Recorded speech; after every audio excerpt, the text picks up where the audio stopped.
de Elias quando ele entrou na caverna. E é a leitura que fizemos aqui do capítulo 19 de 1 Reis. 19, do verso 8 em diante.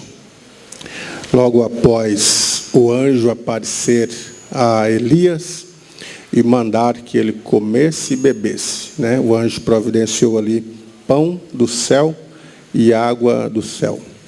E ele comeu, e o texto diz assim, que com a força daquela comida e daquela bebida, ele caminhou 40 dias e 40 noites.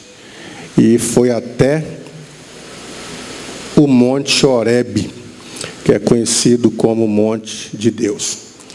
E a gente fica pensando, né? Por que Elias ficou temeroso, né, com as palavras de Jezabel? A gente vê que ele era homem valente, enfrentou o rei Acabe. Quando Acabe disse assim, tu és o perturbador de Israel? Bravo. Não foi nessa tonalidade, mas muito bravo. E Elias então aponta o dedo no rosto de Acabe e diz, não, tu, a tua família e todos que te seguem são um perturbador porque deixaram os caminhos do Senhor. Então, coragem, tem muita coragem. E um homem que viu cair fogo do céu, né, quando o rei mandou prendê-lo, disse, homem de Deus, desce. Ele disse, eu sou homem de Deus, desce é fogo para queimar vocês. E o fogo caiu e consumiu. Veio outra equipe, desce, homem de Deus. Se eu sou homem de Deus, desce é fogo. E ele viu fazer isso. Elias, que viu o morto ressuscitar, que falou que os céus estavam cerrados, não iria chover. E por 3 anos e 6 meses não caiu uma gota d'água. E depois o próprio Elias, que disse que viria uma grande chuva. A chuva desceu torrencialmente sobre a terra. Veio a multiplicação do azeite da botija, provisão no ribeiro de Querite. E agora, depois de tudo isso, ele corre com medo da palavra de Jezabel, que disse, amanhã a esta hora, da mesma forma que fizeste com os filhos dos profetas, os filhos de Azerá, filho de Acabe, os profetas de Azerá e de Acabe, vai acontecer contigo. E ele correu para o deserto e não quis mais comer, não quis mais beber e ficou ali desanimado. Não vou dizer depressivo, porque ainda não é comprovado se alguns, apesar de alguns acharem que é uma depressão. Mas ele ficou desanimado, ficou triste. Então aí que aparecem as palavras do Senhor, dizendo para ele, que era para ele comer e beber. E ele come, bebe e volta a dormir. Come e bebe de novo. E com a força daquela comida e daquela bebida, ele caminhou 40 dias e 40 noites. E a gente percebe que ele chegou até Horebe. Horebe é chamado Monte de Deus, porque em Horebe é onde tudo começou. Em Horebe foi aonde o povo se encontrou. Horebe é o Monte Sinai. A mesma coisa do que o Monte Sinai. Aonde o povo teve um encontro com Deus e recebeu as leis. É a origem de tudo.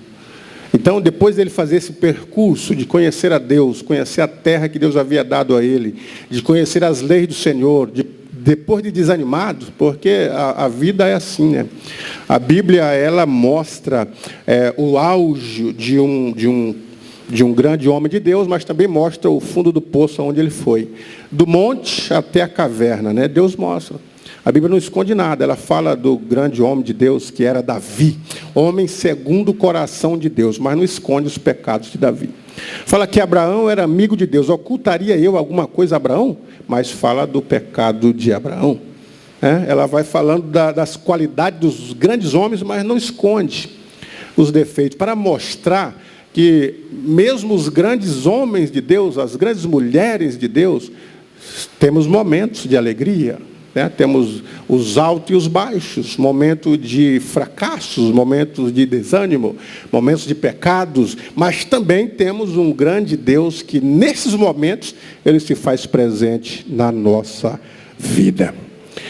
Agora, Quando acontece o que aconteceu com Elias, é necessário ir para Horebe.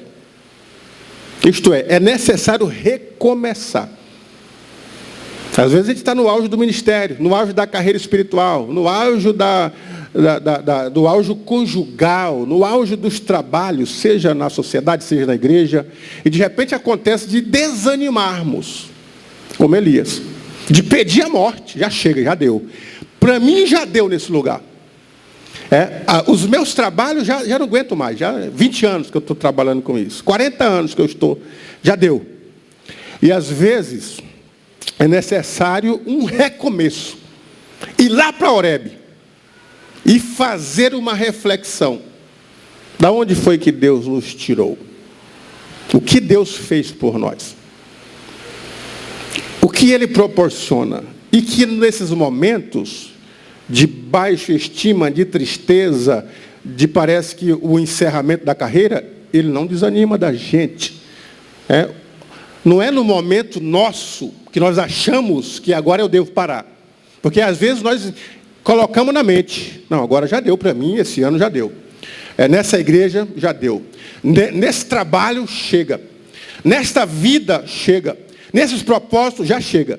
Às vezes pensamos que nós devemos pôr o ponto final. Mas saiba de uma coisa, quem põe o ponto final é Jeová. Ele é quem põe o ponto final. Ele é quem vai dizer se é hora de parar, hora de entregar, hora de morrer, hora de viver, hora de continuar, hora de caminhar. É Ele, não somos nós. Elias achava que era ele. O Senhor disse, não. Sou eu. E às vezes Ele nos leva ao Monte Horebe para recomeçar. Tem um louvor que diz, quero voltar ao início de tudo. Encontrar-me contigo, Senhor. Quero rever meus conceitos de valores. Eu quero reconstruir. Lembra desse louvor? Uma adoração, uma doxologia, que é uma verdade. Às vezes precisamos voltar no tempo e pensar, como que era no início da tua carreira, como um novo convertido, querer ganhar o mundo inteiro, queria evangelizar, não queria faltar os trabalhos, as orações, as consagrações, as visitações, a leitura, o jejum, as madrugadas, era constante. Mas aí, ao longo da caminhada, nós vamos nos arrefecendo, as tribulações, as angústias, aí chegamos igual a Elias, chega. Aí Deus nos manda voltar lá a Horebe e dizer como que era eu no princípio da caminhada. Quando nós começamos a ler a Bíblia, quando nós começamos a orar, quando começamos a caminhada. E precisamos refletir em Horebe, Monte Sinai, que é o início de tudo. E ele chegou ali no Monte Sinai, procurou uma caverna. Entrou na caverna. É interessante que Elias, talvez ele achasse, eu fiquei pensando hoje, talvez ele pensou assim, eu vou fazer esses milagres aqui, vai cair fogo do céu, a multidão vai reconhecer que só tem um que é grande, é Jeová, Baal não é nada, Azerá não é ninguém, vamos pôr um fim e esse povo vai se voltar ao Senhor. E ele achava que Acabe e Jezabel iria voltar ao Senhor, iria se quebrantar, se arrepender. Ele achava isso. E quando Jezabel, ela chega, mas também Acabe, irmãos, ele precisa de uns cascudos, entendeu? Não sei se vocês observaram como que foi o diálogo dele com Jezabel. Quando Acabe chega em casa, porque demorou, foi o dia inteiro. E Jezabel não tinha um WhatsApp, telefone para transmitir ali Elias no Horebe, não tinha. No Monte Carmelo, não tinha. Então ela ficou angustiada. O que será que está acontecendo? O que Elias está fazendo? O que os meus profetas estão fazendo lá no monte? 850. Ela estava em casa, estava no palácio. E quando Acabe chega, ela pergunta, o que houve? O que aconteceu? Me conte. Ele não disse, Elias, o profeta de Deus, fez o povo reconhecer que Jeová é Senhor. Ele não disse isso. Ele não disse assim, Elias fez descer fogo sobrenatural e consumiu o holocausto. Ele não disse isso. Ele não disse, olha, por causa de Elias, desceu uma grande chuva. Foi resposta de Deus a Elias. Ele não disse nada. Camarada que não reconhecia, já estava desviado. O desviado ele não reconhece aonde está a mão de Deus. Não consegue identificar. Mas ele disse assim, Elias arrabanhou o povo, mandou matar teus profetas. Morreram os 850 profetas. Teu. E ela endemoniou. E chamou o mensageiro. E ele não contou do milagre, não contou da parte de Deus. Acabe já estava desviado. Então, quando ela manda o recado para Elias, que ele corre, irmãos, ele foge, ele achava que tinha falhado na missão. Que ele esperava um Acabe chorando, se voltando para Deus, uma Jezabel se convertendo. Mas ele vê que falhou, ele pensa que falhou, aí, não, já deu, já basta. Corre para a caverna, Monte Horebe, uns 400 quilômetros de onde ele estava, até chegar em Horebe. Quase daqui em Sinop. E ele caminhou, correu e foi para lá. Uma viagem aí, demorou muito, 40 dias, 40 noites, um mês e pouco, né? Demorou. Era uma viagem mais rápida, não sei por que demorou. Agora, quando ele chega na caverna, tem um detalhe aqui, ó. Ele procura o isolamento. Eu disse na terça, numa das nossas terças, que o primeiro sintoma da ansiedade ou da depressão é a pessoa se isolar. Ele despacha o seu moço, ele quer ficar só, porque Elias era homem da população, vivia no meio da sociedade. De repente você muda a sua postura, o seu comportamento, é um sintoma depressivo, um sintoma de ansiedade. O isolamento, querer ficar em casa, trancado, no quarto, fechado, é perigoso. Se é uma pessoa que é de conversar, de passear, de andar, de caminhar, de repente se isola, é um dos sintomas. E ele então se isola, não quer saber de nada. Segundo, deixa de comer e deixa de beber. Ou, às vezes, come demais e bebe demais. Acontece isso. E, de repente, ficou obeso de tanta comida, tanta bebida. Ansiedade. Mas ele entra na caverna. Irmãos, eu disse que, na terça passada, estou recapitulando, que o Senhor, Deus manda um anjo para curar Elias. Primeiro manda ele comer e beber, que é um tratamento. Os psicólogos, para alguém que está sem comer e sem beber, ele oferece uma comida. Para começar o tratamento.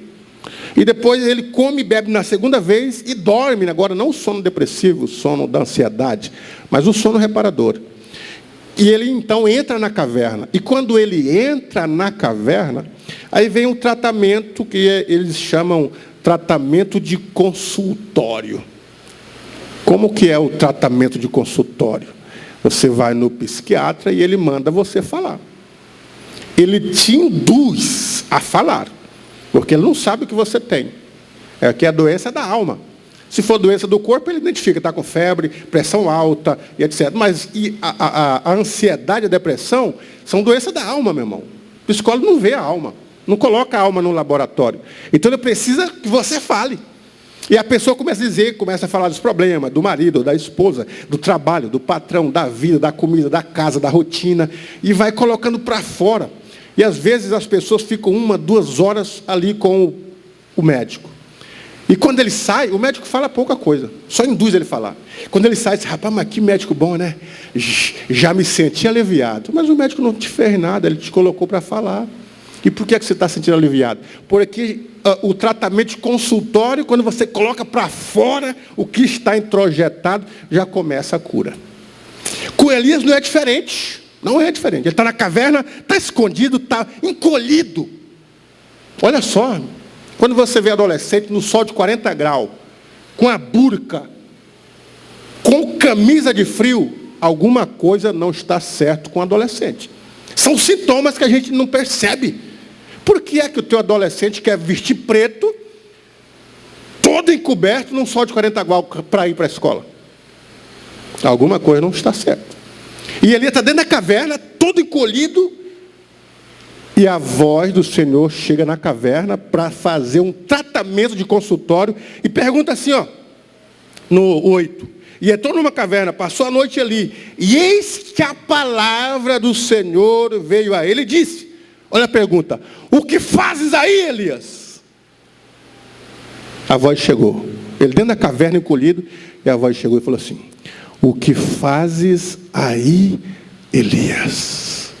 E começa o tratamento. Ele começa a pôr para fora o que está angustiando ele. Ele começou a dizer: eu tenho sido varão muito zeloso. Tenho procurado, olha que ele diz, tenho sido varão muito zeloso pelo Senhor, Deus dos exércitos, porque os filhos de Israel deixaram o teu concerto, derribaram os teus altares, mataram os teus profetas à espada, e eu fiquei só, e busco a minha vida para me tirarem. Viu? Ele começa a falar o que está acontecendo. Já é um tratamento. Agora, o que eu fiquei analisando é que ele não respondeu a pergunta. A pergunta é: o que faz aí, Elias? Ele não disse: estou fazendo isso e aquilo. Ele não disse. Ele disse assim: eu tenho sido muito zeloso. Mas o Senhor Deus não mandou ele ser muito zeloso. Não tem nenhum lugar da Bíblia Deus dizendo: seja muito zeloso. Zeloso com minha obra. Zeloso em extremo. A Bíblia não manda a gente ser zeloso com excesso, extremista. Não manda. A Bíblia diz assim: não ser santarrão. Tem muita gente que é santarrão. Sabiam? Santo demais. Muito santo. Ele te repreende.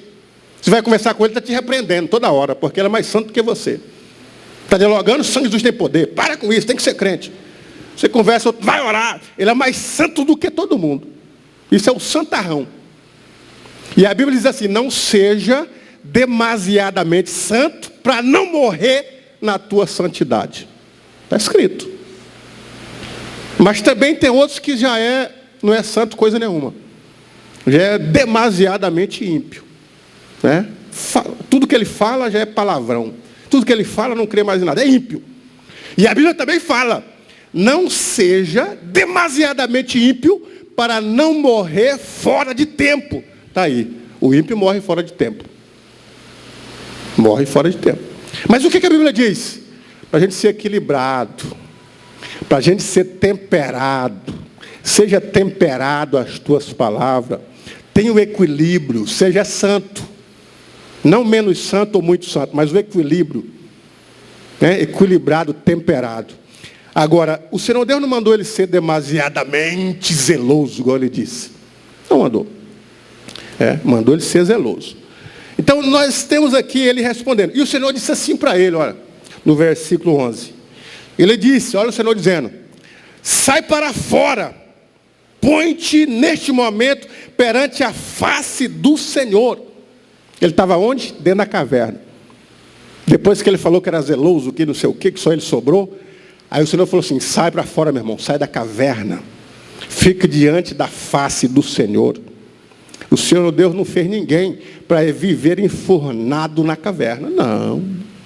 O Senhor Deus fez o homem para viver perante Ele. O texto da Bíblia diz assim, que todos os dias, pela viração do dia, o Senhor Deus vinha falar com Adão. No dia que Adão pecou, Adão se escondeu. Não tinha caverna, mas tinha árvore, tinha arbusto, ele se escondeu. O texto diz que ele se escondeu. E naquele dia o Senhor diz: Adão, no lugar que eles conversavam, não está. No lugar que eles dialogavam, não está. Ô Adão, Adão. E a voz veio se aproximando, ele viu que Deus ia achar ele, porque ninguém esconde de Deus. Não tem essa, meu irmão, ninguém esconde de Jeová. E ele então resolveu responder: oi, Senhor, estou aqui. Eu ouvi a tua voz e me escondi. Aí, por que tu te escondeste, meu irmão? Porventura comeste da árvore? Deus sabia que tinha comido. Mas ele pergunta porque Deus quer ouvir o indivíduo confessar, arrependido. É isso que ele quer. Deus não quer ninguém se escondendo. Ninguém escondido. Deus quer ele diante da face. Você se lembra de Moisés? Êxodo 3, que conta a história de Moisés. Matou o indivíduo, fugiu, correu, foi para o deserto. Está no deserto, estou escondido, estou tranquilo. E o Senhor Deus aparece para ele numa sarça. E diz: Moisés, tira as sandálias dos teus pés, porque o lugar que tu estás é santo, porque Deus estava lá. Deus está presente diante de Moisés. Não adianta se esconder para o deserto, por causa do erro que Moisés tinha feito. Tem que se levantar e ficar na presença de Deus. Quando Jó, ele estava passando por aqueles momentos de tribulação, de angústia, de sofrimento, ele questionou, Deus não disse nada. Cansou. se justificou, se indignou. Aí ele parou e ficou só no canto ali encolhido. E as pessoas, o texto diz que os seus amigos ficaram 7 dias sem condições de dizer mais nada. De tanto era o sofrimento dele. E ele encolhido ali raspando. Aí lá pelo capítulo 38 de Jó, o Senhor Deus aparece e falou assim: Jó, põe-te em pé, cinge-te como homem, e eu falarei contigo. Deus não quer ninguém amuado pelos cantos. Vocês já prestaram atenção? Deus não quer ninguém em caverna. Deus não quer ninguém no deserto. Estou falando dos desertos da vida, que a gente se isola das pessoas, se isola da igreja, se isola dos amigos, se isola de Deus, se isola dos trabalhos. Deus não quer ninguém nesse deserto de solidão. Deus fez os homens, fez a igreja, a comunidade cristã, para comungar juntos, apesar da diferença. Mas tem gente que se isola. Estão no meio da multidão, mas se sente só. Ou alguns como Jó, resmungando, murmurando, se vitimizando, né? Jó se vitimizando. Eu não fiz nada. O que eu errei? No que eu pequei? Por que eu estou assim? Tem gente que se vitimiza. Deus não gosta de ninguém se vitimizando. Ele gosta que o indivíduo fique de pé diante dele, interrogue, dialogue, ore, converse com ele. Elias na caverna. Fiquei só eu, tem sido zeloso, tem procurado fazer. Sai da caverna, Elias. Fique diante da minha presença, meu irmão. Deus não quer ninguém na caverna murmurando, falando do que aconteceu. Não, Deus quer as pessoas, apesar do fracasso, diante da presença dEle. Apesar do desânimo, diante da presença dEle. Apesar do pecado, confessando para Ele. Para receber a misericórdia, o perdão, o amor, a graça e combustível para continuar. Não é o desânimo que vai fazer parar. Não é o vitimismo que vai fazer as pessoas pararem. Não é o pecado que vai frear a vida de alguém, a não ser que a pessoa queira viver em pecado. Mas se precisar, o texto de João diz isso: meu filho, não peque. Mas se alguém pecar, temos um advogado que vai julgar a tua causa, vai entrar na tua causa, levar para o juiz vai bater a sentença, perdoar o pecado. Está justo, é justo. Romanos 8,33. Quem tentará acusação contra os escolhidos de Deus, se é Deus quem os justifica? Põe-te em pé, Elias. Sai para fora. Está aqui o 11. Ó. Sai para fora e põe-te neste momento perante a face. E ele sai. Agora, a gente tem aqui algumas lições que eu fiz, algumas anotações. Elias na caverna nos ensina o quanto é doloroso sair da vontade de Deus. Que ele saiu, Deus não mandou ele correr de Jezabel. Deus não mandou isso. Ele sai fora da presença de Deus. Por que tudo ele ora e agora com a ameaça de Jezabel, ele não ora? Davi saiu da presença de Deus quando caiu com Betseba.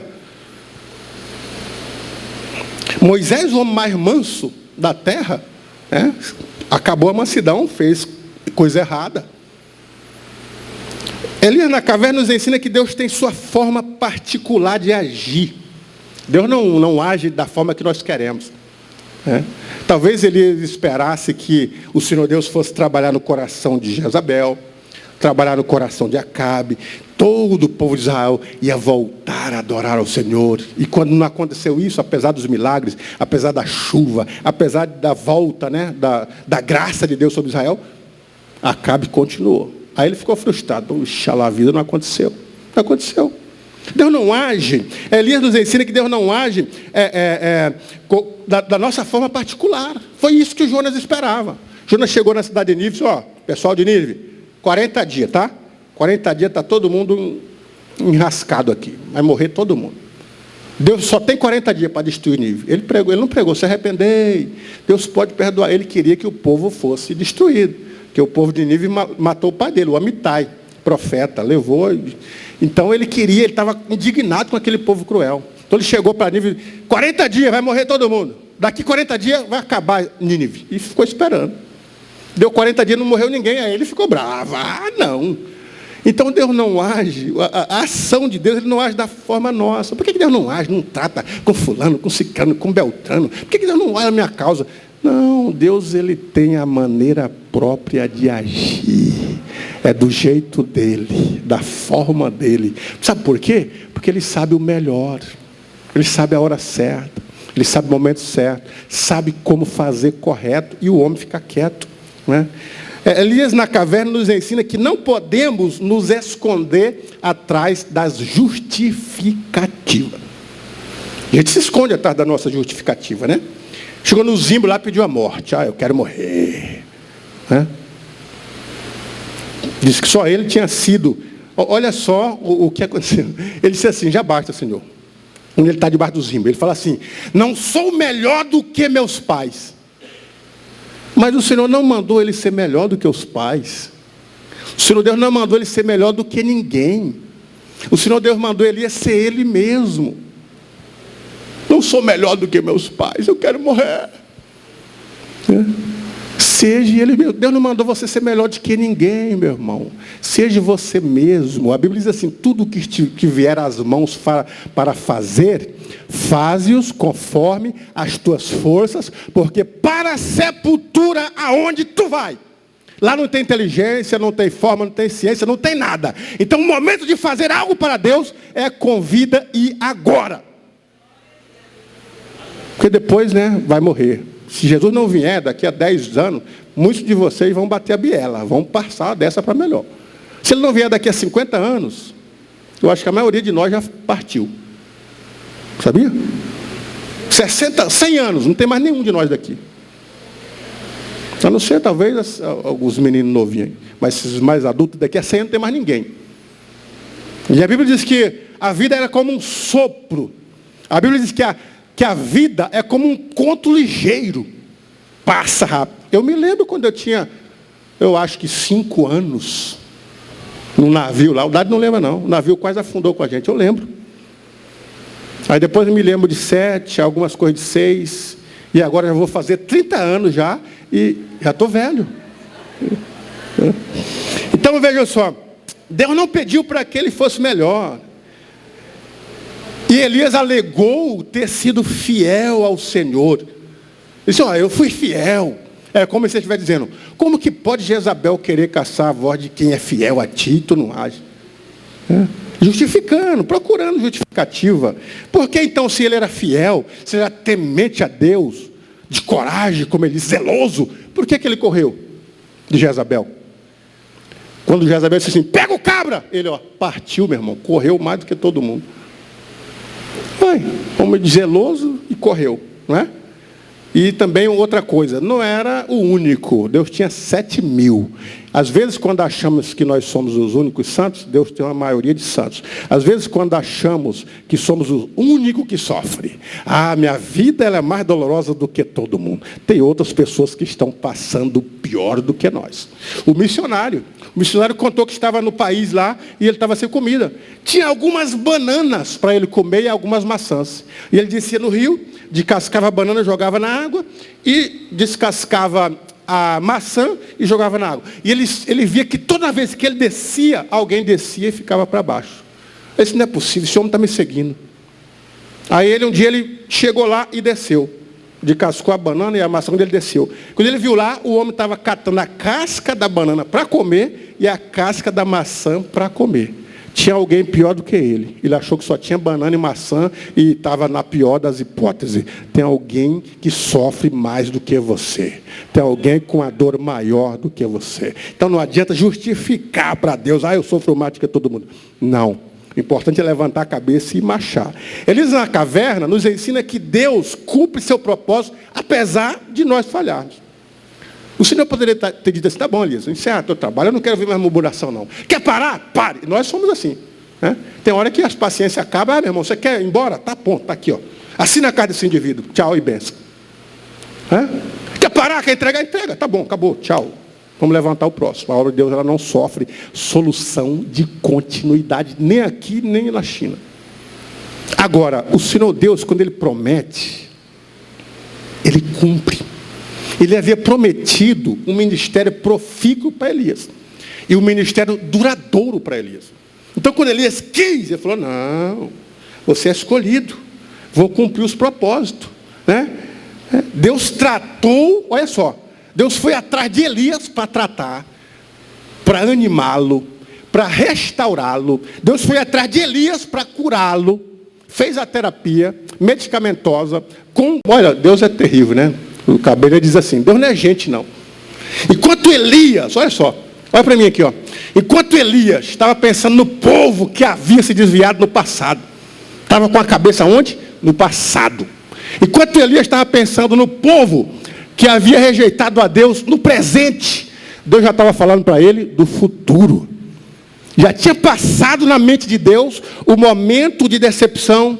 Já tinha passado na mente de Deus o momento de rejeição, o momento de dureza. Deus já estava olhando para o futuro. Elias, não, você vai ungir Azael, vai ungir Jeú, lá no futuro, lá para o futuro, vai ungir, vai para frente, vai para o futuro. Enquanto nós ficamos lastimando o passado, olhando a desgraça do presente, Deus já está olhando para o teu futuro, está promovendo, está abençoando, está preparando o caminho da vitória, está preparando o caminho da bênção, o caminho para você chegar aonde Deus quer que você chegue.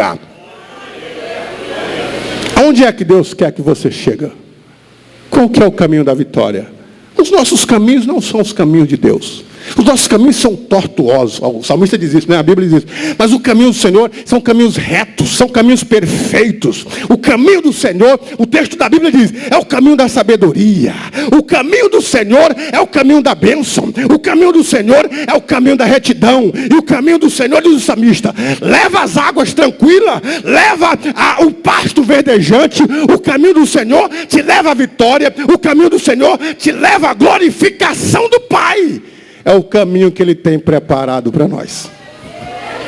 Os nossos pensamentos não são os pensamentos de Deus. Às vezes a gente está pensando uma coisa, está pensando aquilo, projetando, mas Deus tem algo melhor para você. Por quê? Porque Ele sabe o que é melhor para você, o que é melhor para mim. Não sabe o que vai ser no futuro, como reagiríamos. Ele te desvia, te coloca em veredas da justiça, diz Ele. O pensamento do Senhor, diz o texto da Bíblia, é alto, mais alto do que os homens não podem alcançar.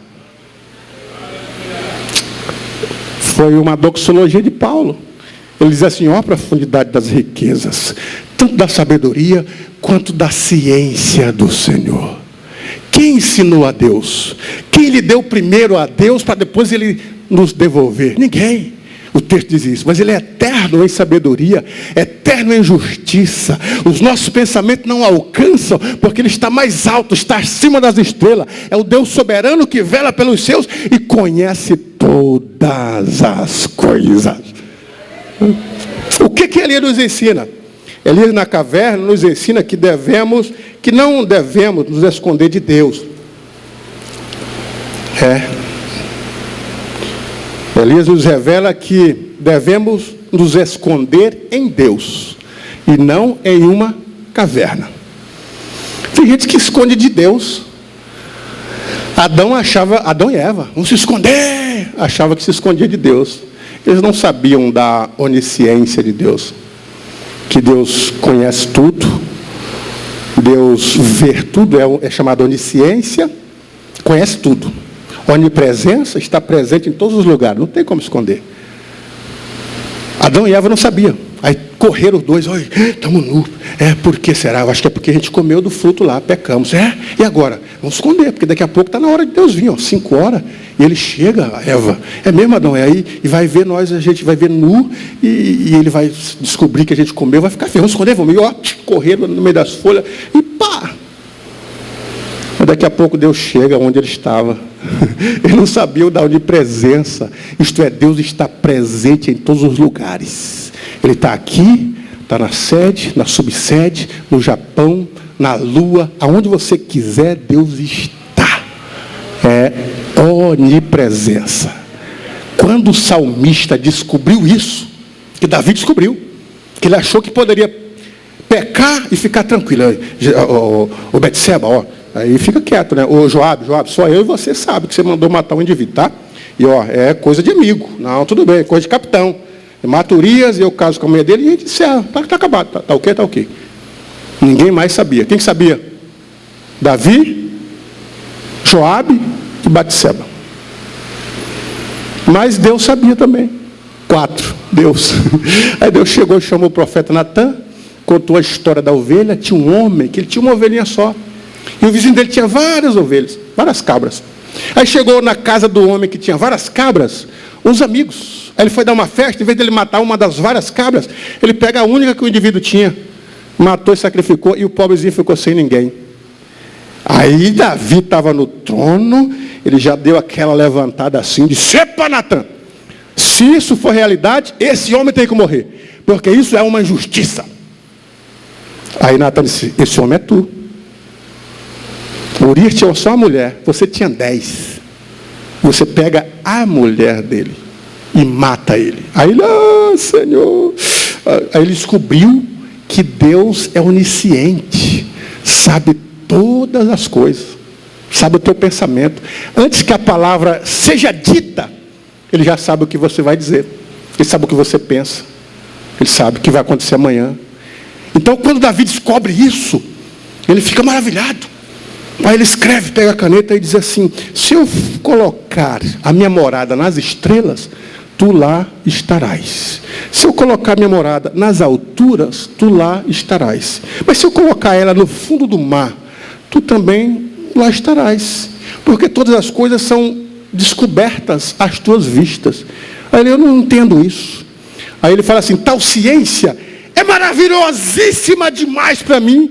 Eu não consigo entender como que Deus pode estar em todos os lugares, conhecer todas as coisas e pode todas as coisas. É muito para mim. Tal ciência é maravilhosíssima. E é maravilhoso você servir a um Deus que sabe tudo, que conhece tudo, que pode tudo. Managamashuri Manamahai. E mesmo assim, se apequena ao tamanho do homem, para poder ajudá-lo, para poder tirá-lo da caverna, para poder, é como se você parasse para ajudar uma formiga, que numa poça de água é um oceano para ela, que para atravessar de uma parede para outra é uma eternidade, e que para nós é alguns passos, e você para ajudar a formiga. Nós somos assim perante a face do Senhor, pequeno demais, um pontinho no universo, mas o Senhor Deus se apequena a ponto de sentir a tua dor, de sentir o teu sofrimento, de ouvir a tua voz, de estender a tua mão e dizer: sai para fora, sai da caverna, sai dessa vida, sai desse canto, se levanta, Jó. Eu não quero te ver assim, Jó, murmurando, sofrendo. Não, eu te fiz para viver alegre, me adorando, me louvando, me servindo.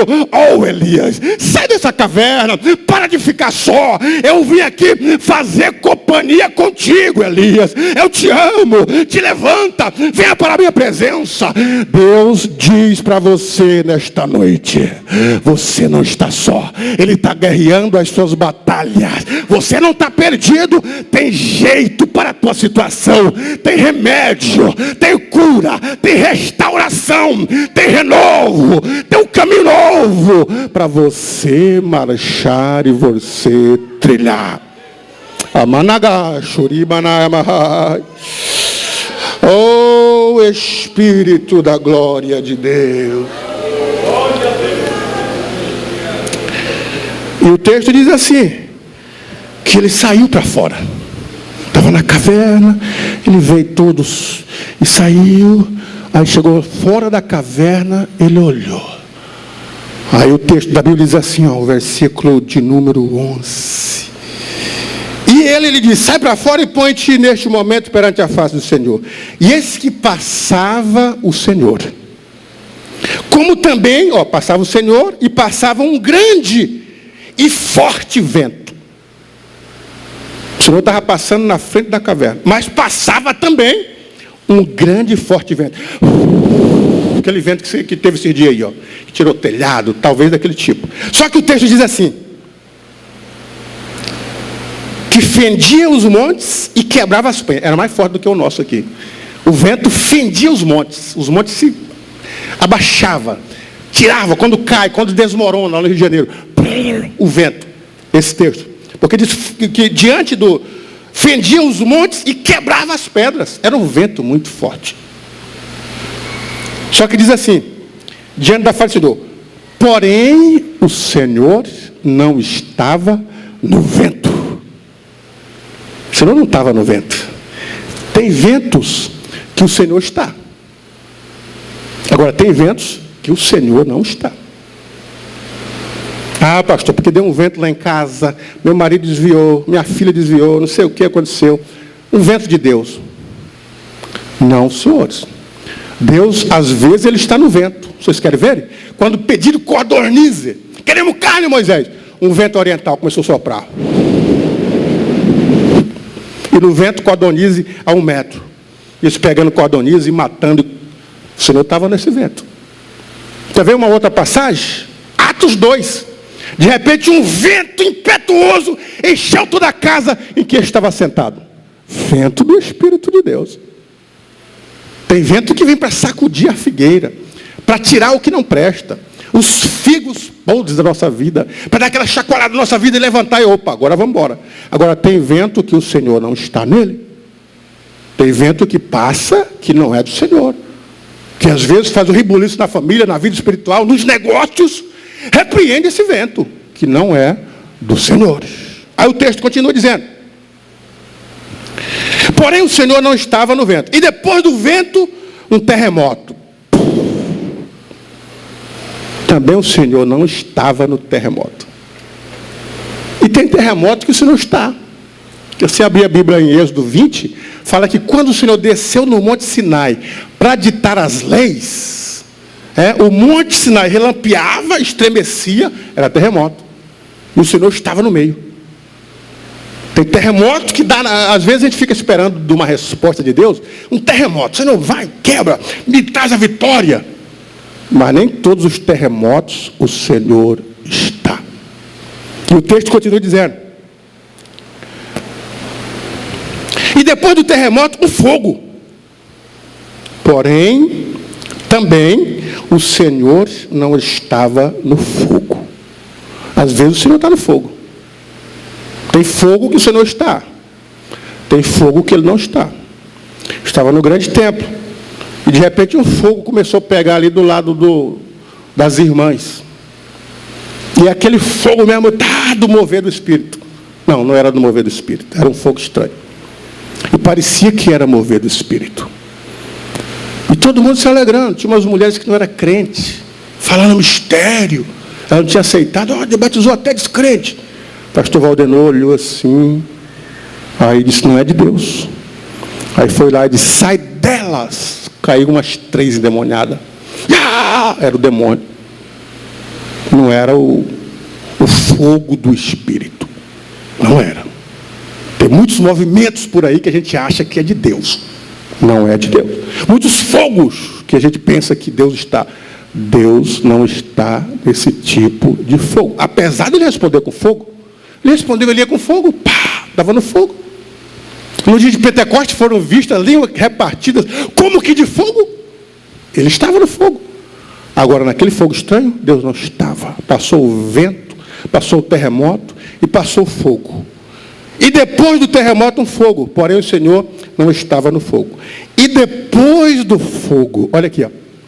Depois do fogo, uma voz mansa e delicada. Uma voz suave.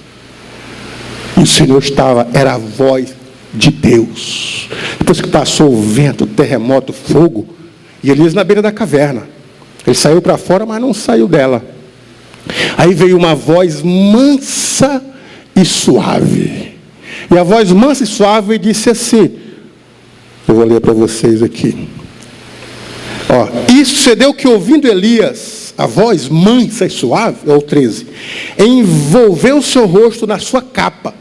Eu disse que ele estava todo enrolado, amuado, que é assim que fica o depressivo mesmo, encolhido. E quando ele se encolheu todo na capa, saiu para fora e pôs-se à entrada da caverna, e eis que veio a ele a voz que dizia, a voz mansa e suave, dizia assim, de novo, o que fazes aí, Elias? A voz mansa e suave. O que fazes aí, Elias? E ele de novo respondeu aquelas mesmas perguntas. Tenho sido um varão muito zeloso. Estou aqui porque os filhos de Israel já abandonaram o teu concerto. Tenho sido fiel. Não sou melhor do que meus pais. Só eu fiquei. E o Senhor lhe disse, volta pelo teu caminho para o deserto de Damasco. Olha o que tinha ainda na vida de Acabe, de Elias. Ele tinha que ungir um rei da Síria, queria cobrar de Acabe. Tinha que ungir um rei para Israel, que agora chegou o final de Acabe. Deus ia dar cabo a Acabe e Jezabel, e Jeú ia tomar conta. E ele ainda iria atrás do seu sucessor, que era Eliseu. Tinha um projeto, tinha um tempo, tinha um espaço, tinha uma caminhada ainda para Elias. Não era o fim. Mas a voz mansa, suave e delicada, Deus sabe a hora dele responder com fogo. Deus sabe da hora de responder com terremoto. Mas às vezes, olha para mim, irmãos, estamos tão fragilizados na alma. Às vezes nós estamos tão fragilizados nos sentimentos.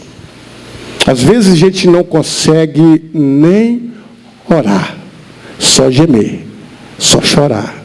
Às vezes estamos tão fragilizados, né, assim mentalmente, psicologicamente, estamos sem força. Às vezes há momentos na vida da nossa caminhada que a gente não tem sono para gastar durante a noite. A gente fica a noite inteira vendo dar 1, 2, 3 horas. Às vezes a gente está tão fragilizado com, seja uma doença, seja como uma porta fechada, seja com a saudade do pai que partiu, a saudade da esposa, do filho, do neto que partiu, da neta que partiu, que a gente, hoje eu não quero limpar a casa, vou deixar minha casa assim. Hoje eu não vou sair para lugar nenhum, eu vou ficar calado. Hoje eu estou sem fome, estou sem vontade de fazer comida, estou sem vontade de conversar, eu quero ficar aqui deitado, eu quero só pensar. Tem dia que a gente está assim. E nessas horas que pensamos que estamos desamparados, que ninguém está vendo, que ninguém vai chegar, que ninguém... A voz mansa e suave do Altíssimo sabe como tratar um coração quebrantado. O salmista dizia, ele se jogou assim no altar. Aí disse, Senhor, meu coração, ele está quebrantado. Ele havia pecado. Disse, pequei, somente contra ti pequei. Aí ele dizia, purifica-me como isopo. O isopo é uma plantinha que dava na fenda do muro, que as mamães pegavam e limpavam o fundo da mamadeira, que não tinha como colocar a mão, e passava aquela plantinha e ia tirando o leite que estava endurecido. Ele dizia, purifica-me como isopo, isto é, purifica lá na minha alma, porque eu pequei, estou com o coração doído, estou com a mente, com o sentimento, não consigo orar, jejuar, não tenho força. Purifica-me como isopo. Aí ele disse assim no Salmo, há um coração contrito, abatido, não desprezará o Senhor. O Senhor, Ele sabe como chegar a uma alma ferida e curá-la ela, com as palavras, com o louvor, com algo que vai de encontro com os nossos sofrimentos, com as nossas feridas. Tem pessoas que têm feridas na alma, que por qualquer coisinha as lágrimas vêm. Tem pessoas que têm feridas no passado, que quando as lembranças brotam, o choro, a garganta fica entalada. Mas o Senhor sabe como vir, trazendo bálsamo para a alma abatida, a alma quebrantada, e vai lavando essa alma dizendo, sai para fora, fica na minha presença, porque a presença do Senhor, ela cura, a presença do Senhor alegra, a presença do Senhor traz ânimo, a presença do Senhor, ela traz alegria, traz vigor, traz renovo, a presença do Senhor. A presença de Deus na vida das pessoas traz força, traz coragem. A presença de Jesus no barco que estava afundando. Calma-te, vento, aquieta-te mar. Quem que é esse? Quem que é esse? Vamos adorá-lo. A presença do Senhor traz adoração. Para onde que tu vais? Os discípulos se entristeceram. Para onde que tu vais? Que nós não podemos ir. Para onde eu vou? Você não pode ir agora. Queríamos ir. Não se turbe o vosso coração. Não se turbe o coração ou alma. Coração e alma. Não se turbe. Credes em Deus, credes em mim. Deus tem preparado morada. Deus tem preparado refúgio. Deus tem preparado consolo. Deus tem preparado milagre. Deus tem preparado cântico. Deus tem espantado a tristeza. Deus tem tirado a amargura.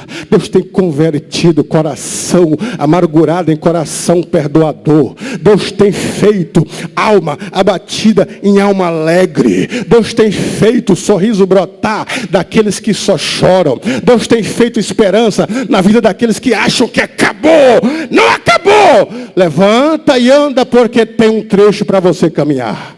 A presença de Deus é suficiente para a tua caminhada. Aí vai chegar o momento, meu irmão, que a gente vai estar lá no céu e vamos encontrar, né? O papai que está lá, a mamãe que já foi, o filho, a filha, a neta, o parente, o vizinho. Aí o texto da Bíblia diz assim, João dizendo, consolando a igreja de Apocalipse, que passava por momentos que nós passávamos, por perseguição do imperador, por morte através da espada, morte através dos leões, morte através dos rios. E João disse assim, olha, calme, lute, marche. Ali não haverá mais choro, não haverá mais tristeza, não haverá mais morte, não haverá mais pranto. Ele enxugará dos nossos olhos toda lágrima.